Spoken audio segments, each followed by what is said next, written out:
Yeah, g'day everyone. Welcome to another daily Charlie Kirk tribute reading out of the Bible and my daily rant on all the events of the day as much as I can. Had a pretty busy day today, one with work and two, my mutt, my boy, where is he? Down there, JJ. He's decided he's ate something crook and he's just been throwing up all over the place for the last hour. So I've just settled him down in the last half an hour. So hopefully he'll be right. If you see this black and tan flash going down the stairs out the front, that's my boy going out to throw up again. So that's made the day a little bit interesting. I've had another interesting development in I contacted a certain Liberal Party office. I'll explain that in a minute. And there's been a few other things, but I, again, haven't had much chance to get on the old X feed. But I'm using my podcast software. I've been using my phone to do these live streams previously.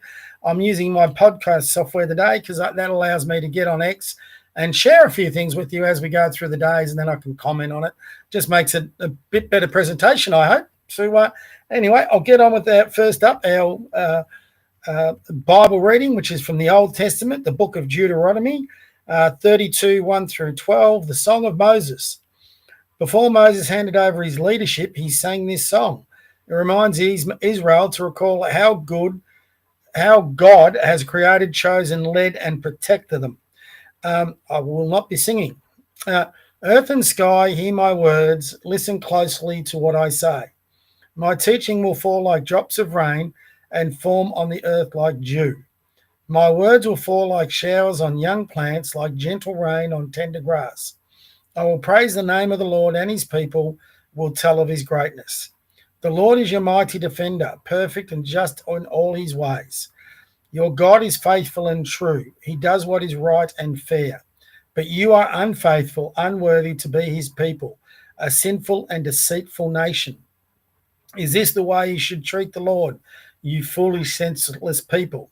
He is your father, your creator. He made you into a nation. Think of the past, of the time long ago. Ask your fathers to tell you what happened. Ask the old men to tell of the past. The Most High assigned nations their lands. He determined where peoples should live. He assigned each nation a god. But Jacob's descendants he chose for himself.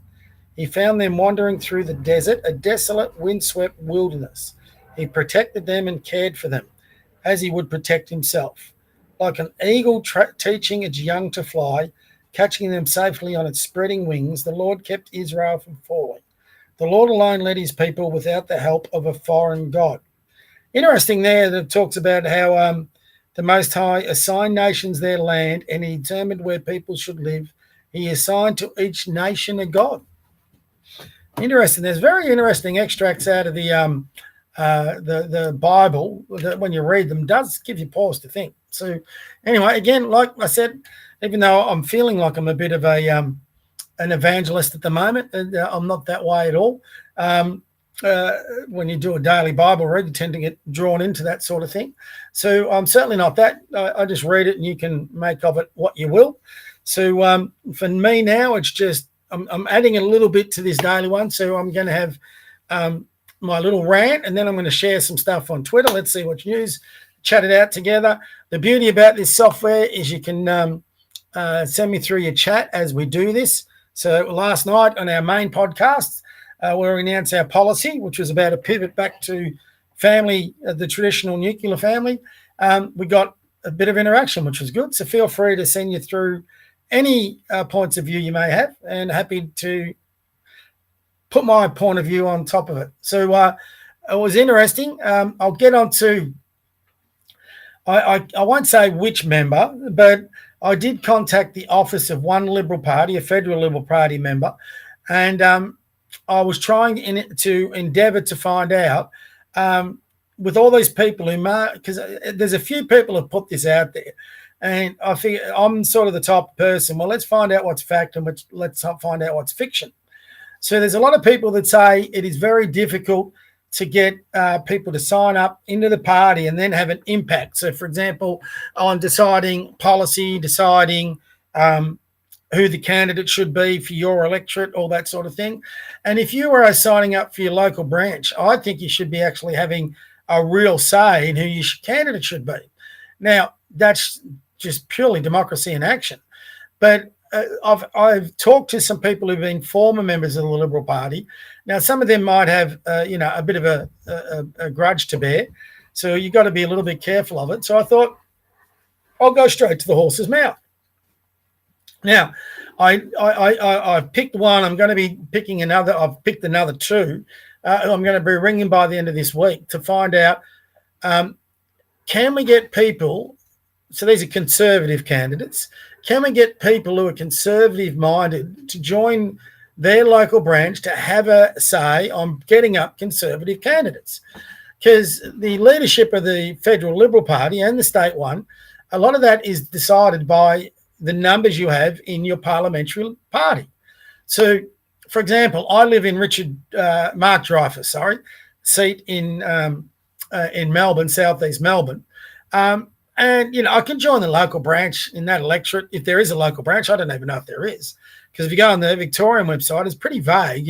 You register, your address goes in there, and then they'll, allocate you to a local branch. So I don't particularly want to join up with the Liberal Party branch in Mark Dreyfus's electorate, because if I do that, that's a real deep red ALP seat. I don't think you're ever going to get that off the ALP. I'd rather get into an electorate, whether it's ALP or Liberal, but it's marginal, and the work you do can actually help get up a Conservative candidate. That's who I want in my parliament. So I rang one of these guys, and the guy who answered was a good guy, sounded a young fella, and I kept banging on, you've got to get your strategy right, because people on here are not going to ever join your Liberal Party. I said, I don't particularly want to join the Liberal Party, but if it means we get up conservative-minded candidates that would back conservative policy, I would consider it. So I asked this guy a little bit about it. We went back and forth, and he's obviously going back to talk to us. The guy I was speaking to seemed pretty keen, right? But he kept going back to his boss in the office. And every time he came back from his boss, he kept watering it down. And basically the final message got to me, and this is your problem, Liberal Party. If anyone looks at this, just put out the message there that everyone joins the Liberal Party. And I go, mate, I'm not going to put that message out. I said, if I'm going to help you get people to join in, I want to know that those people signing up can have a real impact on their local branches, their local electorates. Can we help get up conservative candidates? Well, apparently in West Australia, that happens. The local branches decide the candidates. I'm not too sure. That's what I got told. They weren't too sure. Fair enough. All right, I'm belling the caddy. I said West Australia. You can figure that out. So that's in West Australia. In Victoria, I think that's different. That, from what I've been told, you join your local branches, but you get really no ability to decide your candidates. That's another committee, a state committee, that makes those decisions, and that committee, you nominate people from wherever, and those are the ones that will allocate your thing. So to me, that's just all too difficult. Why would you get involved? I mean, if I'm going to go to a polling booth or help out with door knocks or anything like that to try and get a local member up, I want them to be a Conservative member. I don't want to be helping a moderate get into Parliament. So, some of these Conservatives inside the LNP need to strategise amongst each other to how they can do it. Now, that probably leaves them open to some problems, because others within the party are saying you're working against us. But I'm only looking at what Alex Hawke, if anyone studies what Alex Hawke has done in his electorate, he's got a lot of, and this is why he came out against Jacinta Price. He's got a large Indian demographic in that electorate, and he's got connections with the Indian community, and a lot of them actually are in his branches. So in his electorate, he's got a number of branches. That's the other part on the Victorian website you don't get, is there's not a list of what branches there are out there. So you're flying blind in joining the Liberal Party. You register, you pay, and then you get allocated to a branch. You don't even know what your local branch is. So another thing I'm going to do is I'm going to ring the Liberal Party in Victoria and find out exactly how they go about it. But if it's like today, they're not going to be forthcoming with some information. So straight away then people are hesitant to get behind it. This is what I want for my country. I want a party I can support. The Liberal LNP at the moment are the only party who can kick the ALP out of government. They're not necessarily my preferred preference. In fact, I don't have a preferred preference. I don't see any of the minor parties doing much. The best one's One Nation, but I don't see them forming government.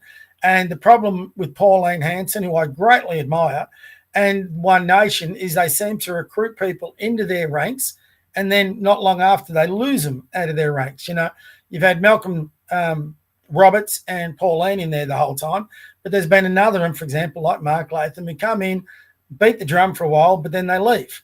And that happens quite regularly with One Nation. The Libertarians, I just don't, there's a lot of good people in the Libertarians, the Victorian Libertarians especially, but then they've got some nutters, I think, in the New South Wales group. I mean, John Ruddock has just totally lost me. It's like the Australian version of Tucker Carlson. He used to be a conservative. Now he marches with Hamas sympathisers and Nazi sympathisers. I mean, he's lost the plot, and there's a lot of them in that New South Wales Libertarian branch that are the same thing. So they're not inspiring me. So, everyone says about Jared Rennick, well, it's in its infancy. I'm going to sit back and wait to see how it goes. And, I had Jared Rennick call on one, it was interesting, on one exchange on X, I had a bit of a crack at Senator Babbitt because he was beating the drums about American troops are going to go over in Iran or entering World War III. And I just said, well, they're just going to do a strike on the nuclear things. He's not talking about troops, which he never did. And that's what Trump did. He just took out their nuclear sites. Good on him. That's exactly what he should have done. And he didn't have to put a single boot on the ground. So by me saying that, and ultimately I was correct, Rennick and Babbitt were going on about, going into World War III. I said, settle, boys. And because I actually had a crack at Babbitt, and Babbitt's no shrinking violet. He'll have a crack at everybody. But because I had a crack at Babbitt, Rennick jumps on and says I should be deported because I don't share Australian values. I'm going, what? So the worst part about that is last year, I really got in when the Libertarians, a bunch of them, were piling in on Jared Rennick. And I went in and stood up for him and said, this is not right. Because I liked a lot of what Jared Rennick was doing at that stage. And even to the point that Rennick sent me a DM thanking me for interjecting on his behalf. But then he went and said, well, you should be deported. Well, a bit harsh. I mean, my country traces its roots right back before Federation. So, screw you, Jared. So just that one little thing. Sometimes you get a window into candidates and you go, yeah. So, yeah, that's what happened with me. So, again, I've gone a bit cold on him. So it's a bit sad. So I'm finding myself, for example, a bit of a nomad at the moment. So my biggest goal is to get the ALP out. You don't have to like everyone else. You don't let the perfect be the enemy of the good. And what's the shortest route to getting the ALP out right now? It's the Liberal National Party coalition. That's it. They're the only ones that can come out. Now, if it was Pauline Hanson, I'd be backing Pauline. If she was like Reform and she could win enough seats to form a government, hell yes, no problem. Even my friends in the Libertarian, if they could get their shit together, I'd look at them. But right now, the one party that can defeat the ALP at state level and federal level is the Liberal National Party coalition. So I'm trying to find ways. People are obviously salivating to get something going. Like a lot of what got brought this on, it's been building for a while. But a lot of what got me to ring this Liberal Party office today is I'm watching the Labor Party conference in the UK and how they've slandered Nigel Farage and Reform. And people have been getting on about it. And because they've slandered him, now they're all swinging behind Reform. And they're going to win by even a bigger margin. Now, I'm not sold on Nigel Farage or Reform. I think people have got to be careful. But he's better than the Labor Party in the UK.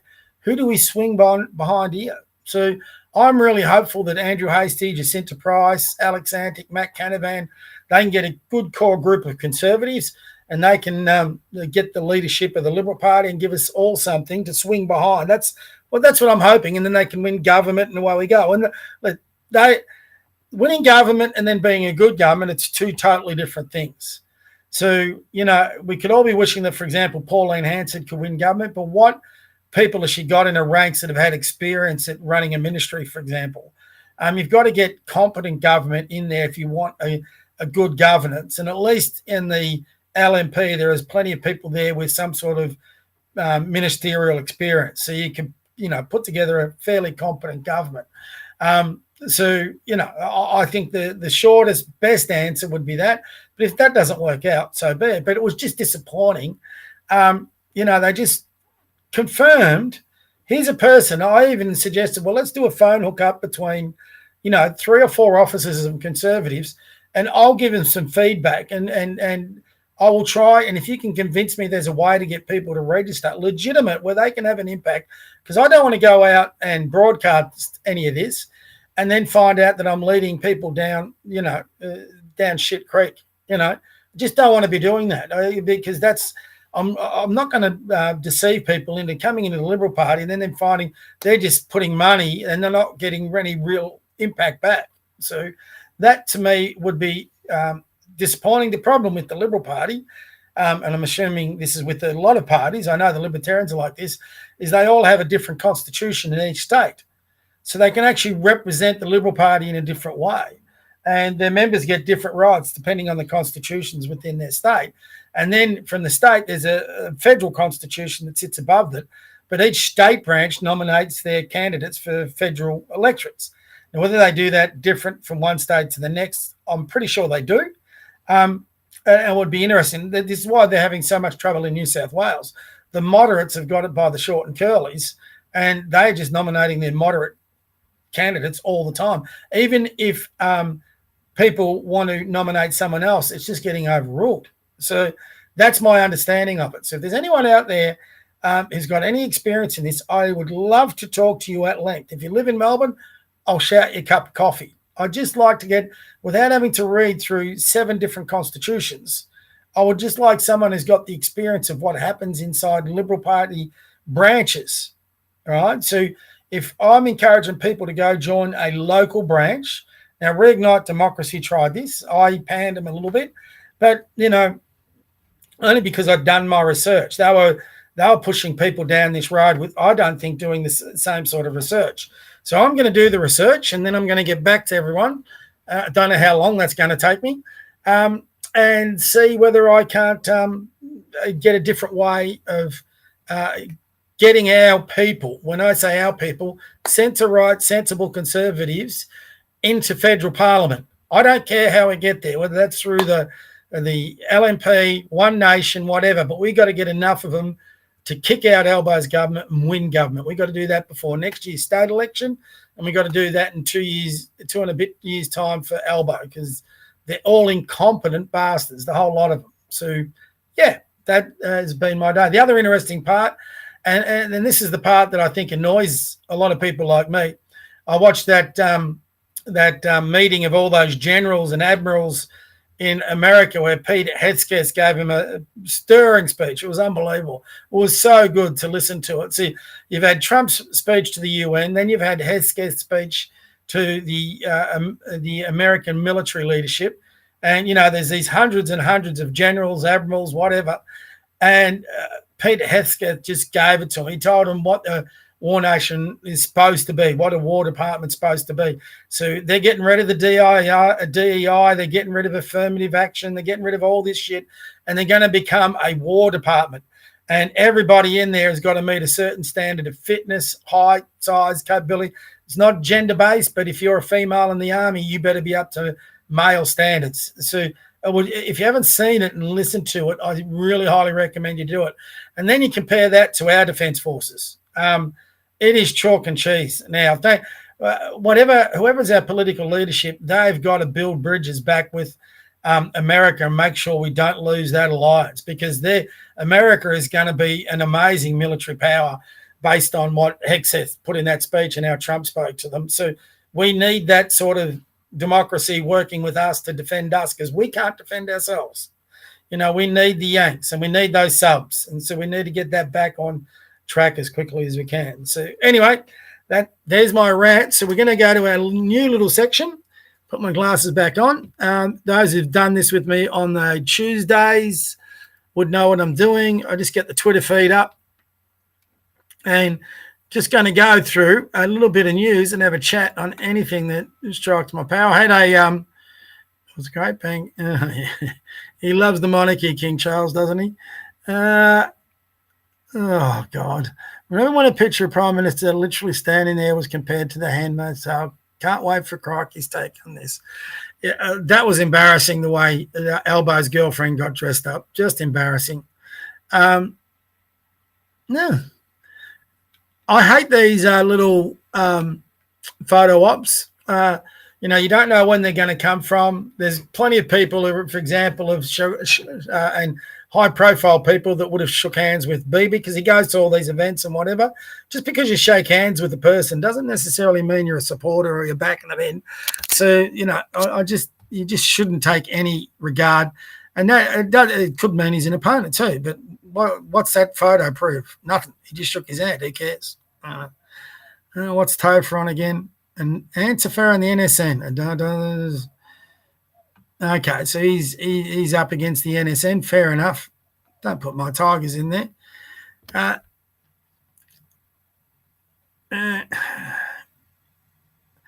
It was interesting this morning. They had Candace Owens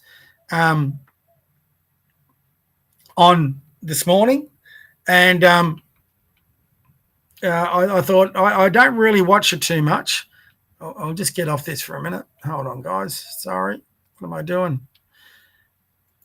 You think I'd have got this? Stop screen sharing. So, sorry, there's another little bit of news from earlier on. So I had Candace Owens on this morning, and look, she just annoys the crap out of me. But she came on, and she does this. She gets a tweet on there, and she broadcasts. She's got this big expose. All right. So I thought, well, let's get on. Let's give her a chance. Let's see what she's got. I'd rather listen to it than not. I mean, that woman, she just takes rumor, innuendo, conspiracy theories, happenstance. If you don't know what happenstance, it means just these little sort of things and whatever. And she takes people's faces and names and she puts them on her show. Now, the problem is that goes out to 7.2 million followers.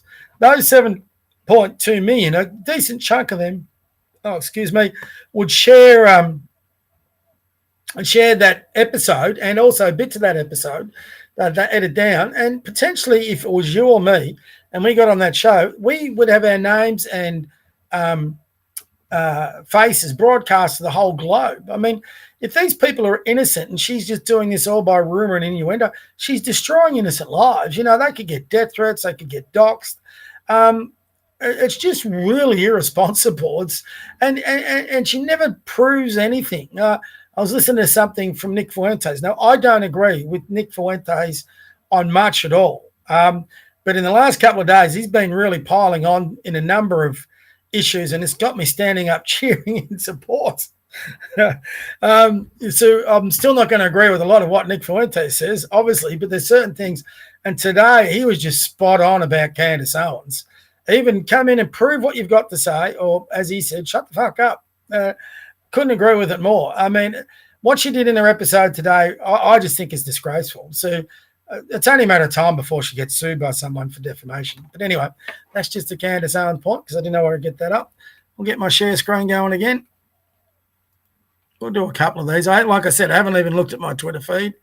Aussie Australian Patriot, not happy with our current mayor. The below link will take you to an official parliamentary petition for a vote of no confidence in our Prime Minister. A similar petition in Britain is well underway and is complementing the marches of patriotism in helping build a case. We have to do more than talk and shake our heads in dismay in Australia. Please consider signing. It takes 30 seconds. I'll just repost that if you want to sign on that. I'm not too sure any of these petitions do much, but up to each one of those, that thing. Another innocent female getting murdered. I think that's in America. Follow Melinda. She's she's a good person. I've had her on the podcast on Tuesdays with Kirsten, introduction of the Brit card. But this Brit card's a disgrace. So for those who don't know, the Brit card's a digital ID, and it's going to backfire by the looks of it on Starmer. Wouldn't be surprised if he gets voted out. Mark Latham, good work if you can get it. Brad Hazard, Now, I can't stand Brad Hazard. Was one of the most demonic people you'd ever meet, I reckon. Will be paid $269,000 for his review of the New South Wales Thoroughbred Racing Act, with his contract expiring on 3rd of April 2025. Well, that's already gone. For a review that excludes the accountability mechanism. The rotting in politics is incredible. The accusations is he's gay, so we're done about that. Welcoming the one and only Steve Diaz to the set today. Been excited for this since we locked it in. I have no idea who Steve Diaz is. So anyway, interesting. Donald Trump. There was a really funny thing from Donald Trump today. Hopefully I can find it. Settlement for wrongful suspension.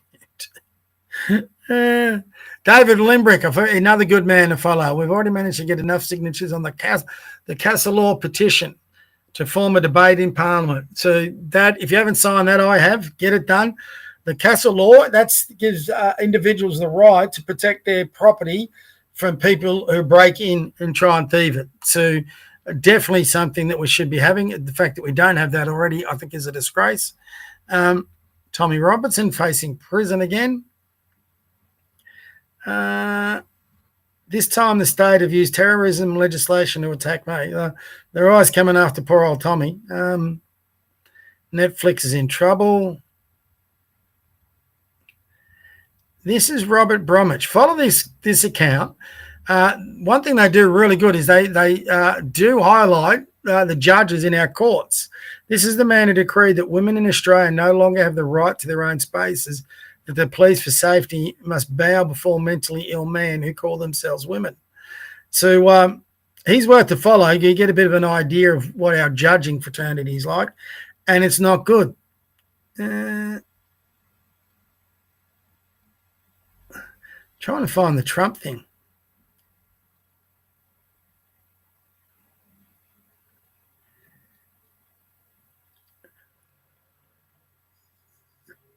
A safe full of money, I like that. Candace is not lying about to have proof right here. I know having this info and sharing it comes with a potential price. It would say, Ian Carroll. Yeah. There's certain guys that just scroll past. Ian Carroll's one of them. If you want to follow him, feel free. This is England. It's now legal, according to Sussex Police, to preach from the Bible in public. Well, I don't do it in public, but I do it on X. I might be in trouble moving forward. That's the Anglican Church. No, thank you. I'm just trying to find. They had a picture today of Donald Trump trolling Chuck Schumer and I can't remember the other guy. That's the Jeffrey. I can't remember his name. But they're both leaders of the Democrat Party in the Congress and in the Senate. And when they came in, because they're about to go into what they call a lockdown, and that's when they can't pass enough money. I won't bullshit people with a different scarf for every club he's been at. And they're not going to be passing their budget unless they get certain guarantees. And Trump doesn't want to give it to them. So they came in for a negotiation today. That's Pete Hesketh after his big meeting. We're getting close. Here it is. Who are they? So President Trump just posted this photo as government shutdown is Jeffries or whatever. That's Chuck Schumer. That's Mike Johnson. He's the head of the Senate because they got a majority of the Republicans in. And Trump, he's got these red Trump 2028 hats ready on the table for these two. He's just trolling him live. That would have wound them up because there's been a bit of talk about how Trump should stand for a third term, even though I don't think illegally he's allowed to in America. But he's had a bit of fun with it. And then today they've walked in and he's got the Trump 2028 hat on the desk. There's two of them and they're facing directly at these two. That is hilarious. There's a couple of other photos. I'll see if